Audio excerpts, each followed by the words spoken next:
Welcome to Moussa TV. వార్తల్లో ముందుగా ముఖ్యాంశాలు. డిలిమిటేషన్ పై కనిమొలి, దక్షిణ భారతదేశ ప్రాధాన్యతకి ముప్పు.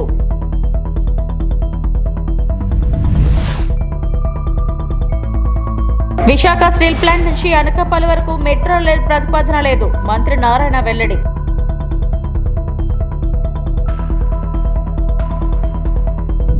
కోటరీలో ఉన్నవారే కోటరీపై విమర్శల, మాజీ మంత్రి Gudivada Amarnath.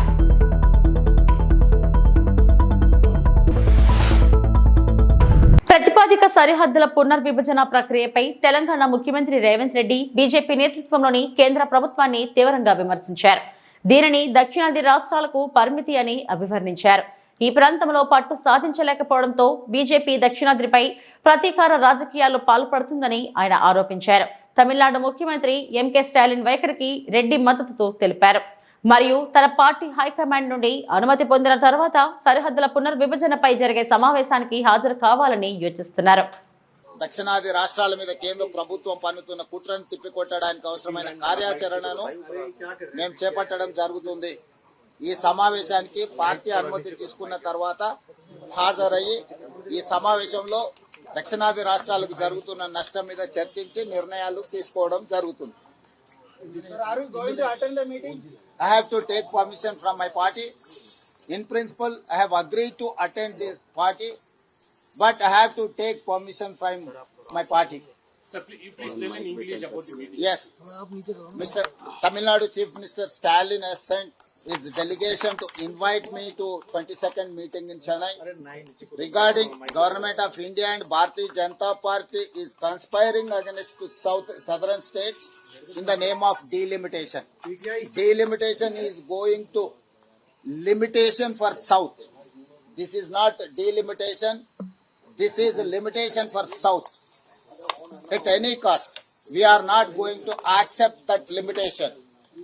We are paying more tax than North India. We are more entrepreneurs. We are contributing everything for the nation. But Bharatiya Janata Party wants to settle score against South India. Why? Because South Indians are never allowed to grow Bharatiya Janata Party. Kerala, Tamil Nadu, Telangana, even Karnataka also they have defeated. They don't have any representation in Andhra Pradesh. That is why they wanted to settle a score. This is called vendetta politics. We are not going to allow Government of India headed by Bharatiya Janata Party or NDA. They are conspiring against the South. I am welcoming Mr. Stalin. He has initiated this discussion. He is going to organize a meeting against all these conspiracies. Congress Party in principle have agreed to attend this meeting. Then finally I have to take a permission from my high command. Then definitely I will attend that meeting. Sir, నిన్న తెలంగాణ ప్రభుత్వం నుంచి కూడా ప్రత్యేకంగా ఉప ముఖ్యమంత్రి బట్టి జానారెడ్డి ఇద్దరు కూడా అఖిలపక్ష మీటింగ్ కోసం లేఖలు రాశారు. దీనికి సంబంధించి కూడా మీరు డెఫినెట్ గా తెలంగాణ రాష్ట్రంలో కూడా ప్రభుత్వ పరంగా కాంగ్రెస్ పరంగా తెలంగాణ రాష్ట్రంలో ఉన్న అన్ని రాజకీయ పార్టీలను కూడా ఇందులో చర్చించదలుచుకున్నాము. అందరు అభిప్రాయాలు తీసుకోదలుచుకున్నాం. 22 తారీఖు నాడు తమిళనాడులో మేము వెళ్లి మాట్లాడే లోపల తెలంగాణలో సమావేశాన్ని ఏర్పాటు చేసి తెలంగాణలో ఉండే అన్ని పార్టీల అభిప్రాయాలు కూడా తీసుకోదలుచుకున్నాం. ఇది ఒక రాజకీయ పార్టీకి సంబంధించింది కాదు. సౌత్ లో దక్షిణాదిలో ఉండే అన్ని రాష్ట్ర ప్రజలకు నష్టం. ఇది పార్టీలకు అతీతంగా స్పందించాల్సిన సందర్భం. తప్పకుండా పార్టీలకు అతీతంగా అందరినీ ఆహ్వానిస్తాం, including Bharatiya Janata Party south.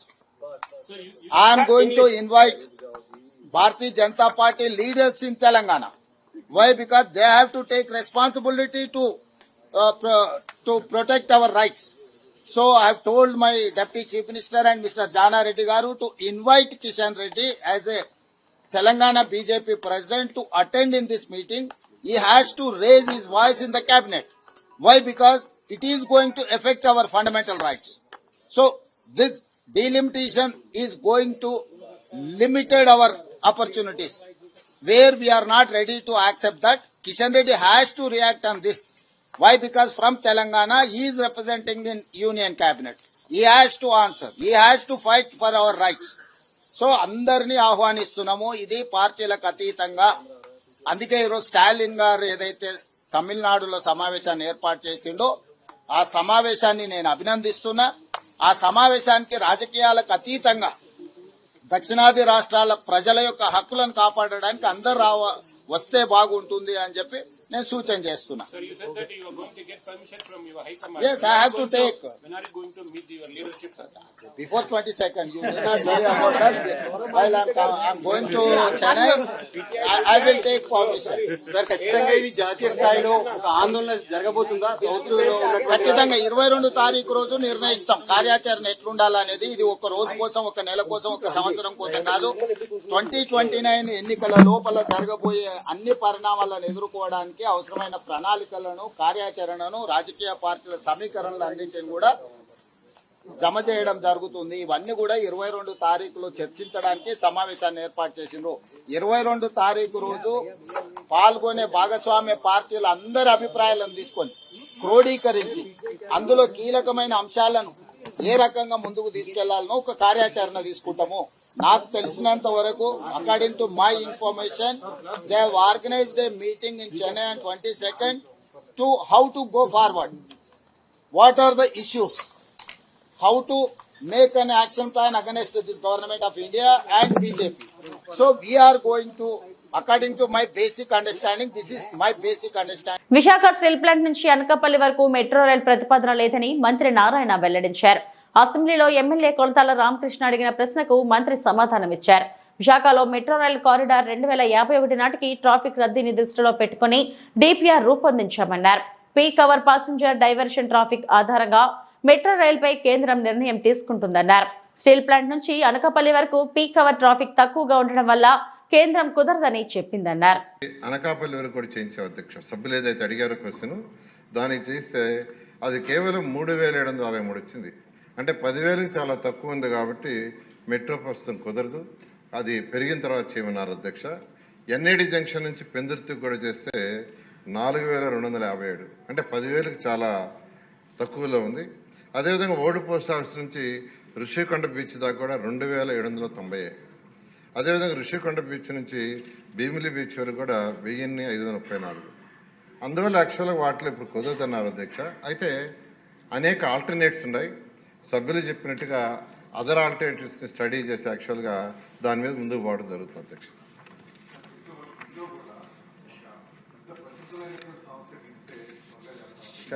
L&T లాంటి సంస్థలు ఏవైతే ఉన్నాయో గ్లోబల్ సంస్థలు ఈ దేశంలో ఎక్కువ మెట్రోస్ చేసిన ఆ సంస్థలు కాబట్టి ఒక మంచి సంస్థకు వచ్చే విధంగా త్వరితగతిన పూర్తి చేసే చర్యలు తీసుకోవాల్సింది కదా. వైకుంఠపురం బ్యారేజీతో పాటు సాగునీటి ప్రాజెక్టులను రద్దు చేసిన విధ్వంసకారుడు జగన్. రాజధాని అమరావతితో పాటు అత్యవసర సమయంలో ఉమ్మడి కృష్ణా, గుంటూరు జిల్లాలో సాగునీటి అవసరాలు తీర్చేలా నాడు చంద్రబాబు వైకుంఠపురం బ్యారేజీకి శ్రీకారం చుట్టారు.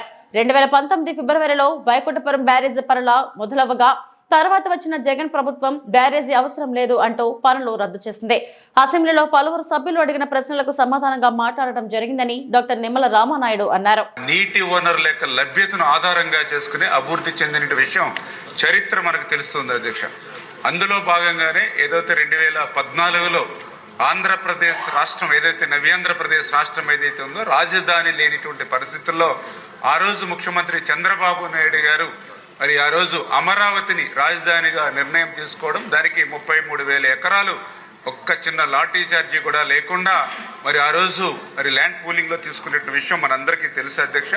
అటువంటి స్థితిలో అంటే ఏదైతే అమరావతి రాజధాని రేపు భవిష్యత్తులో 2050 సంవత్సరం వచ్చే సమయానికి 35 లక్షల జనాభా ఉంటుందనేటువంటి ముందస్తు ఆలోచనతోటే ఆ రోజు ఏదైతే ప్రకాశం బ్యారేజీకి ఎగువన అదేవిధంగా పులిచింతల మరి ఏదైతే బ్యారేజీకి దిగువన మరి ఈ యొక్క 90 కిలోమీటర్ల మధ్య ఏదైతే ఈ యొక్క మరి వైకుంఠపురం బ్యారేజీని ఆ రోజు ప్రపోజల్ చేయడం జరిగింది అధ్యక్ష.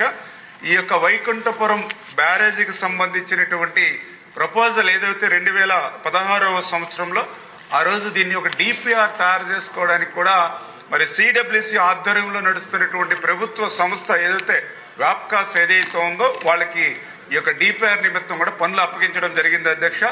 ఈ వ్యాప్కాస్ కూడా ఆ డిపిఆర్ తయారు చేసి ఆ రోజు 2018 సంవత్సరంలో ఆ రోజునటువంటి ప్రభుత్వానికి కూడా నివేదిక ఇవ్వడం జరిగింది. ఆ యొక్క వ్యాప్కాస్ ఇచ్చినటువంటి నివేదిక ప్రకారం అంటే ఏదైతే గుంటూరు జిల్లాకు సంబంధించినటువంటి వైకుంఠపురం, కృష్ణా జిల్లాకు సంబంధించి దామలూరు మధ్య ఈ యొక్క వైకుంఠపురం బ్యారేజీని నిర్మాణం చేసేటువంటి విధంగా అంటే ప్రకాశం బ్యారేజీకి 23 కిలోమీటర్ల ఎగువన, అదేవిధంగా ఏదైతే పులిచింతల ఏదైతే ప్రాజెక్టు ఉందో దానికి 60 కిలోమీటర్ల దిగువన ఒక 10 టీఎంసీల నీరు నిలువ చేసుకునేటువంటి విధంగా ఈ యొక్క బ్యారేజీని మరి నిర్మాణం చేయాలనేటువంటి ఆలోచనతో ఆ రోజు ఉన్నటువంటి ప్రభుత్వం సంకల్పం చేసింది అధ్యక్ష. అందులో భాగంగానే ఏదైతే 2018లో ఈ వైకుంఠపురం బ్యారేజీకి సంబంధించి మరి ఏదైతే 2169 కోట్ల రూపాయల అక్షరాల నిధులు మంజూరు చేసి, నిధులు మంజూరు చేయడమే కాదు టెండర్స్ ను కూడా ఆ రోజు కంప్లీట్ చేయడం జరిగింది అధ్యక్ష. అందులో భాగంగానే Navayuga Engineering Company Limited and Venkatrao Infra Project Limited Hyderabad వీళ్ళు ఆ రోజు టెండర్స్ కూడా దక్కించుకోవడం జరిగింది.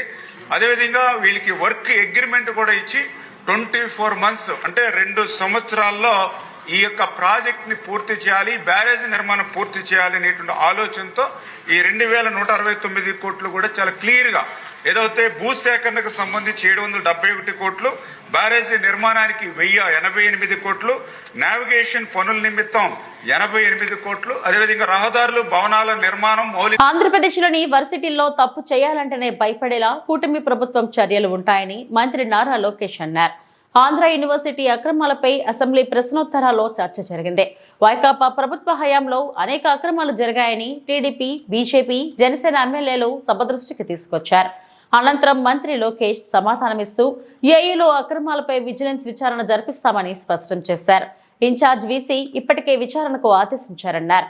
ఆ విచారణ నివేదిక రాగానే కఠిన చర్యలు తీసుకుంటామని మంత్రి తెలిపారు. రాజకీయ నాయకులు, ప్రజాప్రతినిధులు కూడా వస్తాం జరిగింది అధ్యక్ష. ఒకసారి చూస్తే అధ్యక్ష, Bank of America vice chairman Andhra University alum, GMR గారు కూడా ఆంధ్ర యూనివర్సిటీ అలుమ్నాయి. ఇక్కడున్న చాలా మంది శాసనసభ్యులు కూడా ఆంధ్ర యూనివర్సిటీ అలుమ్నాయి అధ్యక్ష. అందుకే గౌరవ ముఖ్యమంత్రి గారు నన్ను విద్యాశాఖ మంత్రిగా అపాయింట్ చేసినప్పుడు అధ్యక్ష చాలా స్పష్టంగా నాకు చెప్పారు, ఒక ప్రభుత్వ విశ్వవిద్యాలయం ఉన్న 5 సంవత్సరాల్లో ప్రపంచంలోనే టాప్ 100 QS ర్యాంక్ లో ఒక్క స్థానంలో ఉన్న టాప్ 100 లో ఉండాలి అనే ఆలోచన నాకు ఆదేశాలు జారీ చేస్తాం జరిగింది. ఆయన ఆలోచన అదే అధ్యక్ష.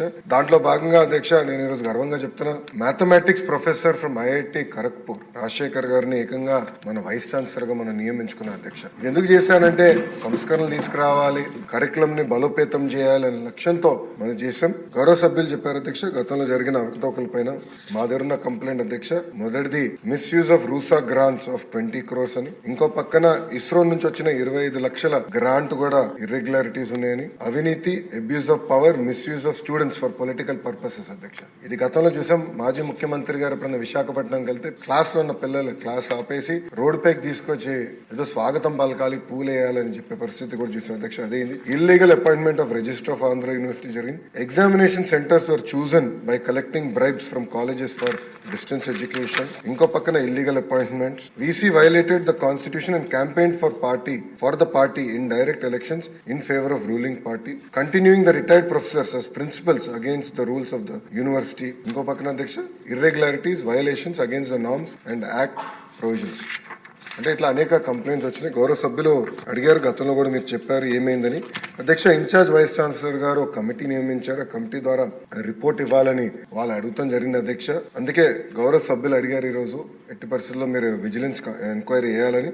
ఇది హౌస్ రిక్వెస్ట్ కనుక తప్పనిసరిగా 60 రోజులు అంటే టైం బౌండ్ పెట్టమని అందరు కోరారు. 60 రోజులు విజిలెన్స్ ఎంక్వైరీ పూర్తి చేసి తిరిగి ప్రభుత్వానికి పంపించాలని గౌరవ హౌస్ తరఫున ఆదేశాలు జారీ చేసి ఆ రిపోర్ట్ మళ్ళీ తిరిగి గౌరవ సభ్యులకు అందించే బాధ్యత ఒక మంత్రిగా నేను తీసుకుంటాను. రిపోర్ట్ వచ్చిన వెంటనే తప్పనిసరిగా కఠినంగా వ్యవహరిస్తాం, ఎవరిని ఉపేక్షించేది లేదని గౌరవ సభ్యులు తెలుపుకుంటూ, గణబాబు గారు కూడా చెప్పారు ఒక మంచి మాట, ఇంకొకసారి పొరపాటు చేయాలంటే భయపడాలి, అలాంటి యాక్షన్ తీసుకుంటేనే ప్రభుత్వ విశ్వవిద్యాలయాలు మనం కాపాడగలుగుతామని గౌరవ సభ్యులు కూడా మంచి సూచన చేశారు. ఆ తప్పనిసరిగా విజిలెన్స్ రిపోర్ట్ వచ్చిన తర్వాత గౌరవ ముఖ్యమంత్రి గారు టేబుల్ లైన్ కూడా పెట్టి ఎలాంటి యాక్షన్ తీసుకున్నా ప్రభుత్వం కఠిన. వైఎస్ జగన్ కోటరీ అంటే అది ఆయనను అభిమానించే ప్రజలు 15 ఏళ్లుగా పార్టీ కోసం కష్టపడి పనిచేస్తున్న వైఎస్ఆర్సీపీ కార్యకర్తలనని విశాఖ జిల్లా వైఎస్ఆర్సీపీ అధ్యక్షులు మాజీ మంత్రి గుడివాడ అమర్నాథ్ స్పష్టం చేశారు. విశాఖపట్నం వైఎస్ఆర్సీపీ కార్యాలయంలో మీడియాతో మాట్లాడుతూ విజయవాడలో విజయసాయిరెడ్డి చేసిన వ్యాఖ్యలపై ఘాటుగా స్పందించారు. నిన్నటి వరకు వైఎస్ జగన్ కోటరీలోనే ఉన్న విజయసాయిరెడ్డి ఇప్పుడు కోటరీ గురించి మాట్లాడటం విడ్డూరంగా ఉందని అన్నారు. వైఎస్ జగన్ కు అత్యంత సన్నిహితుడుగా ఆయన మాటల్లోనే చెప్పాలంటే పూజారిగా ఉన్నప్పుడు విజయసాయిరెడ్డి ఎలా వ్యవహరించారో ఆత్మవిమర్శ చేసుకోవాలని అన్నారు. కష్టపడి పనిచేస్తున్నటువంటి కార్యకర్తలే జగన్మోహన్ రెడ్డి గారు కోటరీ. నిజంగా కోటరీలు సరే పోనీ ఎవరో ఏమన్నారనేటువంటిది పక్కన పెడదాం. ఏ రాజకీయ పార్టీలో ఏ నాయకుడి పక్కన కోటరీ ఉండదు చెప్పండి. చంద్రబాబు నాయుడు పక్కన కోటరీ లేదా? అసలు రాజకీయం కాదు, అసలు ఏ ప్రొఫెషన్లో కోటరీ ఉండదో చెప్పు. ఉదాహరణకు మీ ఏబిఎన్ ఉంది, మీ రాధాకృష్ణ గారి చుట్టూ కోటరీ ఉండదా? ఉంటుంది కదా. ఇగో మా విశాఖపట్నంలో రామకృష్ణ ఇలా చేస్తున్నాడు, లేకపోతే ఇంకో దగ్గర ఇంకోటి ఇలా చేస్తున్నాడు చెప్పేవాడు చేసేవాడు ఉండడా చెప్పు. సో కోటరీలు అనేటువంటివి ఈ ప్రజాస్వామ్యంలో ఈ వ్యవస్థలు అన్నింటిలోని ప్రతి స్థాయిలో ప్రతి వ్యవస్థలో ప్రతి దగ్గర ఉండేటువంటిది. సరే ఆ కోటరీల గురించి ఎవరు మాట్లాడాలి? దూరం నుంచి చూసిన వాళ్ళు లేకపోతే ఆ కోటరీలో లేని వాళ్ళు మాట్లాడాలి తప్ప మొన్నటి వరకు ఆ కోటరీలో ఉన్నటువంటి మనం మాట్లాడితే ఎలా చెప్పు? ప్రజలు హర్షిస్తారా? ఒప్పుకుంటారా? సో ఇవన్నీ కూడా ఆలోచించి మాట్లాడుంటే బాగుండేది. సరే ఇంకా పార్టీ నుంచి రాజీనామా చేసి వెళ్ళిపోయిన తర్వాత అంతకంట ఇదిగా మాట్లాడతారని అనుకోవడం మన అమాయకత్వం అంతే. ఎవరి మనసు విరిగింది? ఎందుకు విరిగిపోయింది? ఇంకెవరి మీద ఎప్పుడన్నా ఇంకుల మీద ప్రేమ పుడితే మన మనసులు విరిగిపోతుంటాయి. అదే మాకు తెలియాలి. నువ్వు ఆయన అడగాలి, నేనే చెప్తాను. చేసుంటారు. పార్టీలో పనిచేసినప్పుడు వివిధ హోదాల్లో వివిధ స్థానాల్లో పనిచేస్తుంటాం. ఇప్పుడు నీకు ఒకరి మీద మనసు ఇరిగిపోయిందని అంటే ఇంకొక మీద ప్రేమ పుడితేనే ఇక్కడ మనసు ఇరిగిపోతుంది. అది ఎవరి మీద ప్రేమ పుట్టిందో ఎవరి మనసు దేనికి ఇరిగిపోయిందో అనేటువంటి త్వరలో తెలుస్తాయి మనకి. అవన్నీ చూస్తాం కదా రాజకీయాల్లో. నిన్న కూడా వారు మాట్లాడుతూ చెప్పారు. ఏం చెప్పారు? ఈ రోజు వరకు ఏ నిర్ణయం తీసుకోలేదు అంటే ఈ రోజు అంటే నిన్నటి వరకే కదా. సరే నేను అవన్నీ నా నిర్ణయం కాదు కదా. సో ఏదేమైనప్పటికీ మనసు విరిగిపోవడానికి లేకపోతే ఇంకోటి అయిపోవడానికి వైఎస్ఆర్ కాంగ్రెస్ పార్టీలో ఉన్నంతకాలం అత్యంత కీలకమైనటువంటి స్థానాల్లో వారు పనిచేశారు. సరే వారు మాట్లాడినప్పుడు ఢిల్లీలో మాట్లాడినప్పుడు నేను ఇంక రాజకీయం మాట్లాడదలుచుకోలేదు, వ్యవసాయం మాత్రమే చేస్తానని చెప్పారు. సరే అలాగే అనుకున్నాం. మరి నిన్నటి పరిస్థితులు అయితే దానికి భిన్నంగా కనిపించాయి నాకైతే. సో నిన్న భిన్నంగా కనిపించిన తర్వాత ఈ కొత్త మాటలన్నీ మనసు ఇరిగిపోయింది లేకపోతే ఇంకోటి అయింది అన్న తర్వాత ఇంకో మీద ప్రేమ పుడితేనే మనసు ఇరిగిపోవాలి. మరి అంటే నా వ్యక్తిగతమైనటువంటి అభిప్రాయం. అది నాకేం తెలుసు, నేనేం చెప్తాను? నువ్వు ఎవరిని ప్రేమిస్తున్నావు నాకేం తెలుసు చెప్పు. నేను జగన్మోహన్ రెడ్డి గారిని ప్రేమిస్తున్నాను. మరి నేను ఆయన ప్రేమిస్తున్నాను, నేను అది చెప్పగలను. కానీ నువ్వెవరిని ప్రేమిస్తున్నావు నేనే చెప్తాను. మరి నేను ఎప్పుడు వినలేదు ఆ డైలాగ్. నేను కూడా అదే అంటున్నా. ఇప్పుడు రాజకీయాల్లో మొన్న జరిగినటువంటి పరిణామాలు వచ్చినటువంటి ఫలితాల తర్వాత అనేక పరిణామాలు చూసాం. గడిచినటువంటి 9 మాసాల్లో వైఎస్ఆర్ కాంగ్రెస్ పార్టీ ఓడిపోయిన తర్వాత అనేక పరిణామాలని ఎదుర్కొన్నాం. చాలామంది పార్టీ నుంచి తెలుగు సినీ పరిశ్రమను ప్రోత్సహించేందుకు సీఎం రేవంత్ రెడ్డి నేతృత్వంలోని తెలంగాణ ప్రభుత్వం గద్దర్ అవార్డులను ఇవ్వనున్నట్లు ప్రకటించిన సంగతి తెలిసిందే. ఈ అవార్డుల ప్రధానోత్సవానికి సంబంధించిన వివరాలను తెలియజేస్తూ తాజాగా Telangana film development corporation chairman నిర్మాత దిల్ రాజు ప్రెస్ మీట్ నిర్వహించారు.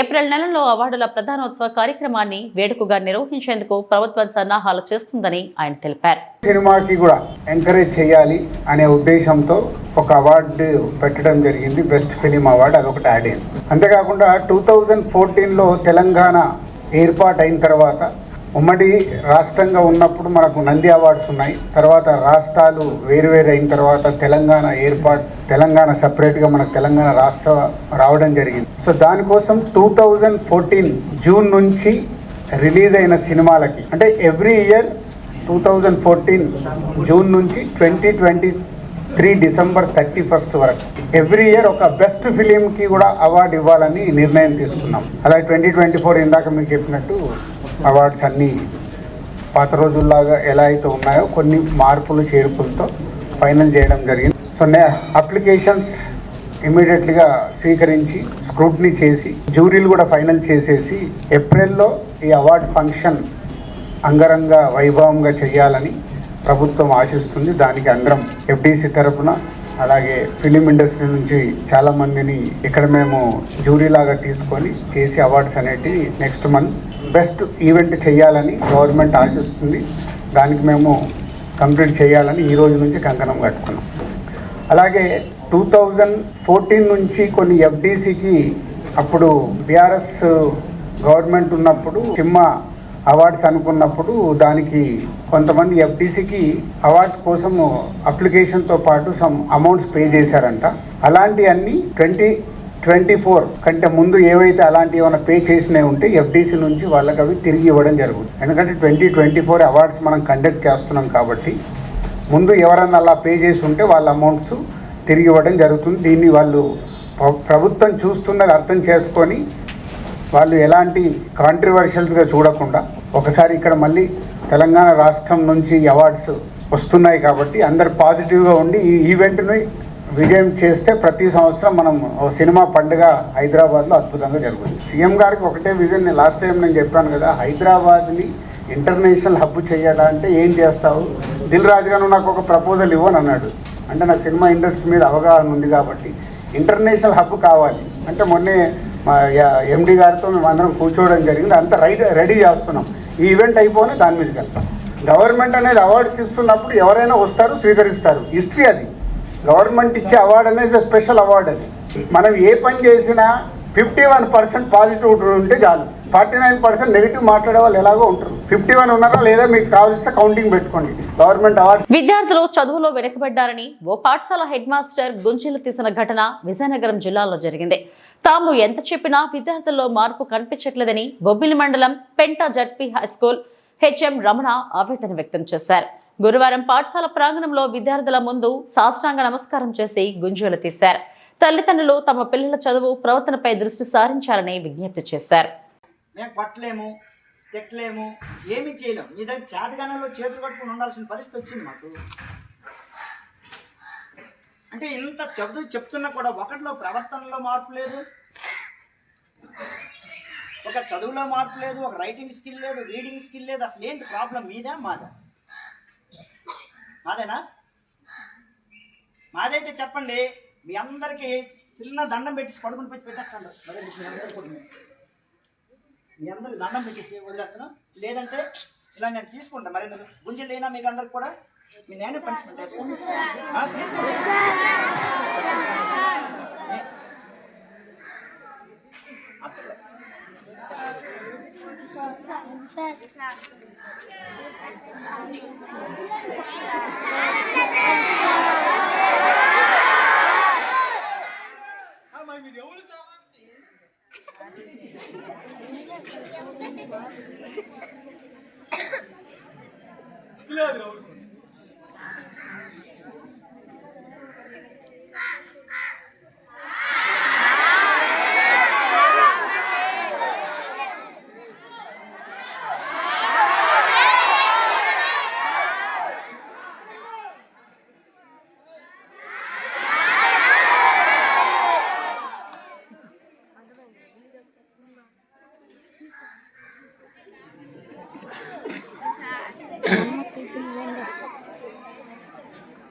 ప్రియమైన తల్లిదండ్రులారా, మాకు చేతనైనంత వరకు ఇక్కడ మేము చేస్తున్నాం.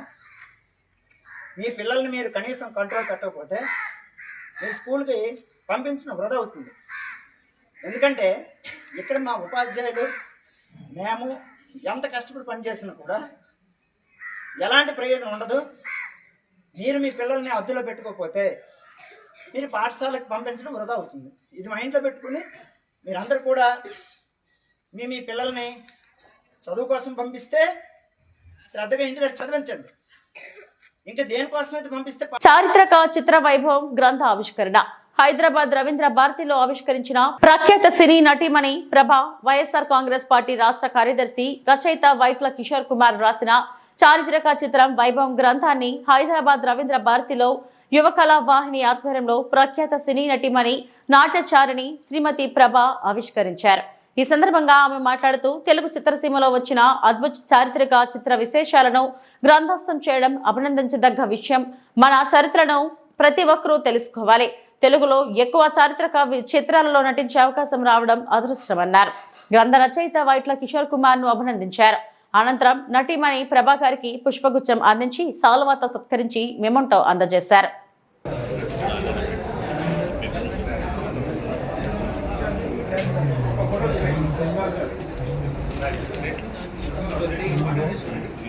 దీనికంటే కాంప్రమైజ్ కానటువంటి వ్యక్తి ఎవరైనా ఉన్నారు అంటే మాకు వైట్ల కిషోర్ కుమార్ గారు అని చెప్పాలి.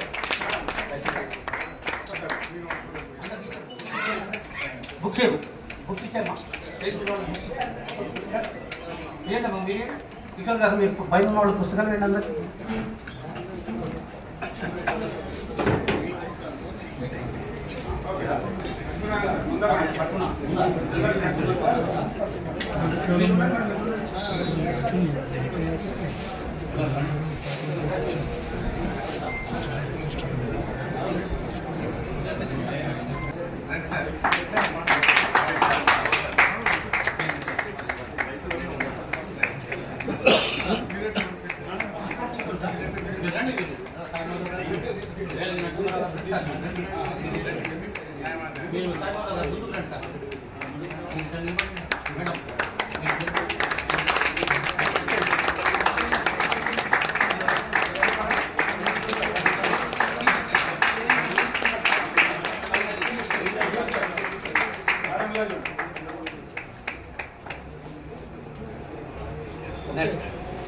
ఇచ్చేయండి. అది ఇచ్చినప్పుడు తీసి ఇచ్చాను సార్ సమ్మాన్ పక్కన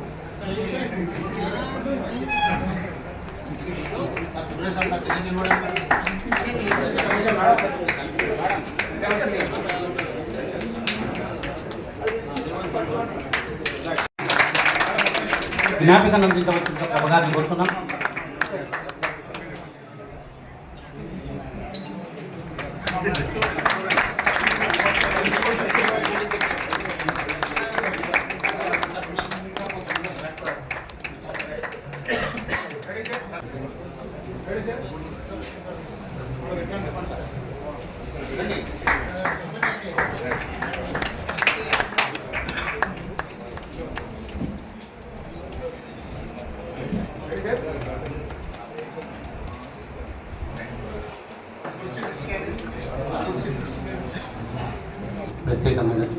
ప్రత్యేకమైన ఆసనం మేడం. నిలబడితే స్ట్రైట్గా నిలబడండి, లేకపోతే దిగండి కింద. ఎందుకంటే లైవ్ టెలికాస్ట్ వస్తుంది కదా, మీరు చిల్లర దిగండి.